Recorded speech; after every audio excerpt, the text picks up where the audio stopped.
Welcome to tasty dish by Sethu Palaniappan. இன்னைக்கு கருப்பு உளுந்து புட்டு எப்படி செய்யலான்றதை பார்க்கலாங்க.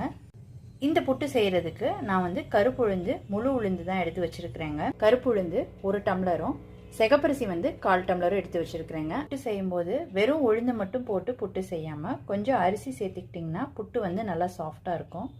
அரிசிக்கு நான் சிகப்பரிசி எடுத்து வச்சிருக்கிறேங்க. நீங்க பச்சரிசி சேர்க்கறதுனாலும் சேர்த்துக்கலாம். கருப்பு உளுந்தும் சிகப்பரிசியும் கழுவி எடுத்துக்கிட்டேங்க. அது தண்ணி நல்லா வடிய விட்டுட்டு அதுக்கப்புறமாட்டி ஒரு தட்டில் பேப்பர் போட்டு இது ரெண்டையும் பரப்பி விட்டுருக்கேங்க. சிகப்பரிசியும் கருப்பு உளுந்தும் ஈரமாக இருந்தது, நல்லா ட்ரை ஆயிடுச்சுங்க 90%. இப்போ கடாயில் கருப்பு உளுந்தை சேர்த்துக்கிறேங்க. மிதமான தீயில இதை ட்ரை ரோஸ்ட் பண்ணி எடுத்துக்கலாம். கருப்பு உளுந்து உடம்புக்கு ரொம்ப நல்லதுங்க.